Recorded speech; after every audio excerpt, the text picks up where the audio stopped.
Chapter 11.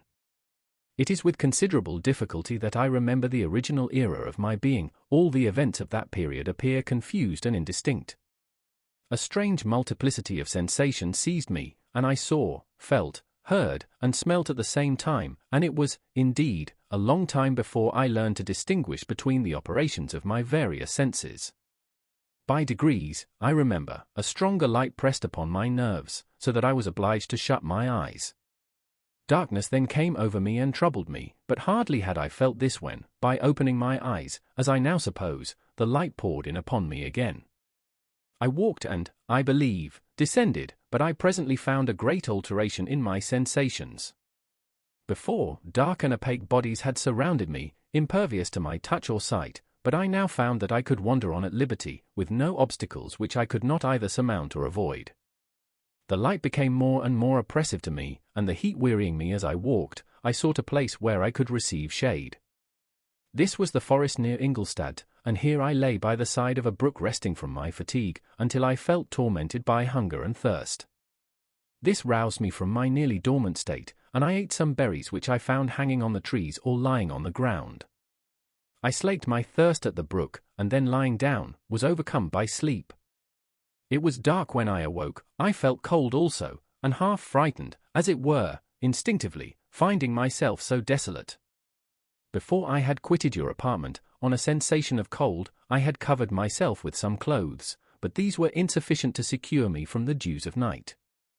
I was a poor, helpless, miserable wretch, I knew, and could distinguish nothing, but feeling pain invade me on all sides. I sat down and wept. Soon a gentle light stole over the heavens and gave me a sensation of pleasure. I started up and beheld a radiant form rise from among the trees. The moon, I gazed with a kind of wonder. It moved slowly, but it enlightened my path, and I again went out in search of berries. I was still cold when under one of the trees I found a huge cloak, with which I covered myself, and sat down upon the ground. No distinct ideas occupied my mind, all was confused. I felt light, and hunger, and thirst, and darkness. Innumerable sounds rang in my ears, and on all sides various scents saluted me. The only object that I could distinguish was the bright moon, and I fixed my eyes on that with pleasure. Several changes of day and night passed, and the orb of night had greatly lessened, when I began to distinguish my sensations from each other. I gradually saw plainly the clear stream that supplied me with drink and the trees that shaded me with their foliage.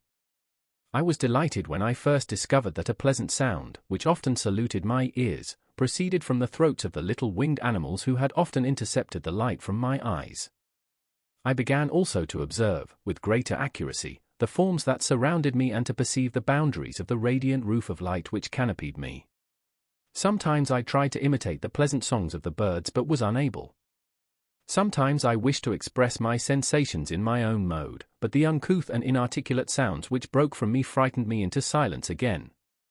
The moon had disappeared from the night, and again, with a lessened form, showed itself, while I still remained in the forest. My sensations had by this time become distinct, and my mind received every day additional ideas. My eyes became accustomed to the light and to perceive objects in their right forms. I distinguished the insect from the herb, and by degrees, one herb from another. I found that the sparrow uttered none but harsh notes, whilst those of the blackbird and thrush were sweet and enticing. One day, when I was oppressed by cold, I found a fire which had been left by some wandering beggars, and was overcome with delight at the warmth I experienced from it. In my joy I thrust my hand into the live embers, but quickly drew it out again with a cry of pain. How strange, I thought, that the same cause should produce such opposite effects. I examined the materials of the fire, and to my joy found it to be composed of wood. I quickly collected some branches, but they were wet and would not burn. I was pained at this and sat still watching the operation of the fire. The wet wood which I had placed near the heat dried and itself became inflamed. I reflected on this, and by touching the various branches, I discovered the cause and busied myself in collecting a great quantity of wood, that I might dry it and have a plentiful supply of fire. When night came on and brought sleep with it, I was in the greatest fear lest my fire should be extinguished. I covered it carefully with dry wood and leaves and placed wet branches upon it, and then, spreading my cloak, I lay on the ground and sank into sleep. It was morning when I awoke, and my first care was to visit the fire. I uncovered it, and a gentle breeze quickly fanned it into a flame. I observed this also and contrived a fan of branches, which roused the embers when they were nearly extinguished. When night came again I found, with pleasure, that the fire gave light as well as heat, and that the discovery of this element was useful to me in my food, for I found some of the offals that the travellers had left had been roasted, and tasted much more savoury than the berries I gathered from the trees. I tried, therefore, to dress my food in the same manner, placing it on the live embers. I found that the berries were spoiled by this operation, and the nuts and roots much improved. Food, however, became scarce, and I often spent the whole day searching in vain for a few acorns to assuage the pangs of hunger. When I found this, I resolved to quit the place that I had hitherto inhabited, to seek for one where the few wants I experienced would be more easily satisfied. In this emigration I exceedingly lamented the loss of the fire which I had obtained through accident and knew not how to reproduce it.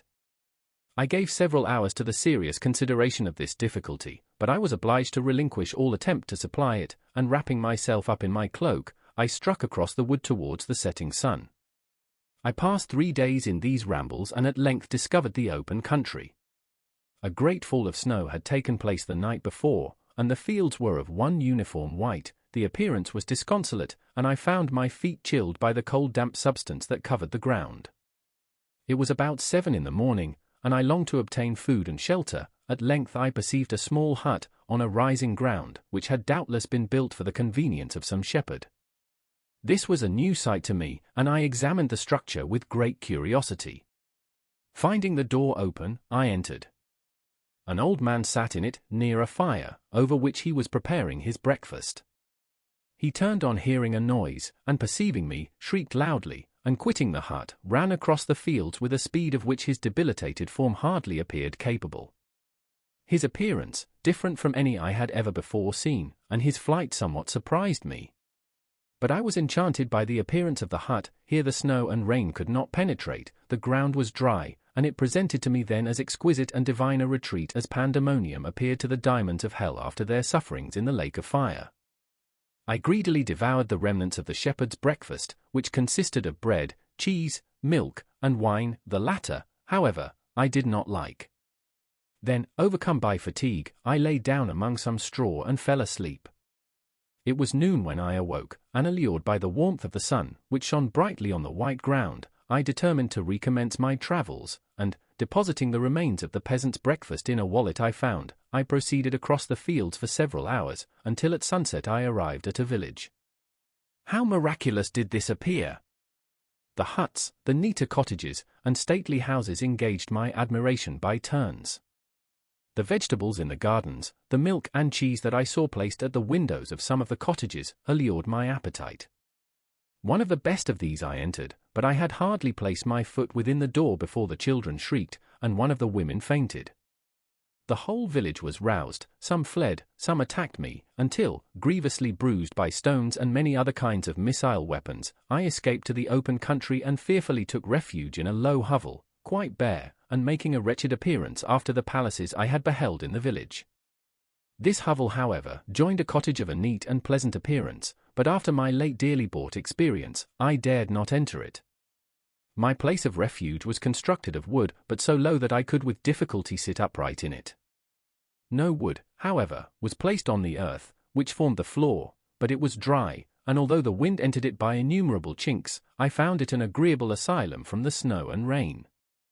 Here, then, I retreated and lay down happy to have found a shelter, however miserable, from the inclemency of the season, and still more from the barbarity of man.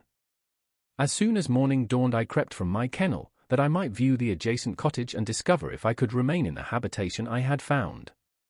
It was situated against the back of the cottage and surrounded on the sides, which were exposed by a pigsty and a clear pool of water. One part was open, and by that I had crept in, but now I covered every crevice by which I might be perceived with stones and wood, yet in such a manner that I might move them on occasion to pass out. All the light I enjoyed came through the sty, and that was sufficient for me. Having thus arranged my dwelling and carpeted it with clean straw, I retired, for I saw the figure of a man at a distance, and I remembered too well my treatment the night before to trust myself in his power. I had first, however, provided for my sustenance for that day by a loaf of coarse bread, which I purloined, and a cup with which I could drink more conveniently than from my hand of the pure water which flowed by my retreat. The floor was a little raised, so that it was kept perfectly dry, and by its vicinity to the chimney of the cottage it was tolerably warm. Being thus provided, I resolved to reside in this hovel until something should occur which might alter my determination. It was indeed a paradise compared to the bleak forest, my former residence, the rain-dropping branches, and dank earth. I ate my breakfast with pleasure and was about to remove a plank to procure myself a little water when I heard a step, and looking through a small chink, I beheld a young creature, with a pail on her head, passing before my hovel. The girl was young and of gentle demeanour, unlike what I have since found cottagers and farmhouse servants to be. Yet she was meanly dressed, a coarse blue petticoat and a linen jacket being her only garb, her fair hair was plaited but not adorned, she looked patient yet sad. I lost sight of her, and in about a quarter of an hour she returned bearing the pail, which was now partly filled with milk. As she walked along, seemingly incommoded by the burden, a young man met her, whose countenance expressed a deeper despondence. Uttering a few sounds with an air of melancholy, he took the pail from her head and bore it to the cottage himself. She followed, and they disappeared. Presently I saw the young man again, with some tools in his hand, cross the field behind the cottage, and the girl was also busied, sometimes in the house and sometimes in the yard. On examining my dwelling, I found that one of the windows of the cottage had formerly occupied a part of it, but the panes had been filled up with wood. In one of these was a small and almost imperceptible chink through which the eye could just penetrate. Through this crevice a small room was visible, whitewashed and clean but very bare of furniture. In one corner, near a small fire, sat an old man, leaning his head on his hands in a disconsolate attitude. The young girl was occupied in arranging the cottage, but presently she took something out of a drawer, which employed her hands, and she sat down beside the old man, who, taking up an instrument, began to play and to produce sounds sweeter than the voice of the thrush or the nightingale. It was a lovely sight, even to me, poor wretch who had never beheld aught beautiful before. The silver hair and benevolent countenance of the aged cottager won my reverence, while the gentle manners of the girl enticed my love. He played a sweet mournful air which I perceived drew tears from the eyes of his amiable companion, of which the old man took no notice, until she sobbed audibly. He then pronounced a few sounds, and the fair creature, leaving her work, knelt at his feet. He raised her and smiled with such kindness and affection that I felt sensations of a peculiar and overpowering nature. They were a mixture of pain and pleasure, such as I had never before experienced, either from hunger or cold, warmth or food, and I withdrew from the window, unable to bear these emotions. Soon after this the young man returned, bearing on his shoulders a load of wood. The girl met him at the door, helped to relieve him of his burden, and taking some of the fuel into the cottage, placed it on the fire. Then she and the youth went apart into a nook of the cottage, and he showed her a large loaf and a piece of cheese. She seemed pleased and went into the garden for some roots and plants, which she placed in water, and then upon the fire. She afterwards continued her work, whilst the young man went into the garden and appeared busily employed in digging and pulling up roots. After he had been employed thus about an hour, the young woman joined him and they entered the cottage together. The old man had, in the meantime, been pensive, but on the appearance of his companions he assumed a more cheerful air, and they sat down to eat. The meal was quickly dispatched. The young woman was again occupied in arranging the cottage. The old man walked before the cottage in the sun for a few minutes, leaning on the arm of the youth. Nothing could exceed in beauty the contrast between these two excellent creatures. One was old, with silver hairs and a countenance beaming with benevolence and love. The younger was slight and graceful in his figure, and his features were moulded with the finest symmetry, yet his eyes and attitude expressed the utmost sadness and despondency. The old man returned to the cottage, and the youth, with tools different from those he had used in the morning, directed his steps across the fields. Night quickly shut in, but to my extreme wonder, I found that the cottagers had a means of prolonging light by the use of tapers, and was delighted to find that the setting of the sun did not put an end to the pleasure I experienced in watching my human neighbours. In the evening the young girl and her companion were employed in various occupations which I did not understand, and the old man again took up the instrument which produced the divine sounds that had enchanted me in the morning. So soon as he had finished, the youth began, not to play, but to utter sounds that were monotonous, and neither resembling the harmony of the old man's instrument nor the songs of the birds. I since found that he read aloud, but at that time I knew nothing of the science of words or letters. The family, after having been thus occupied for a short time, extinguished their lights and retired, as I conjectured, to rest.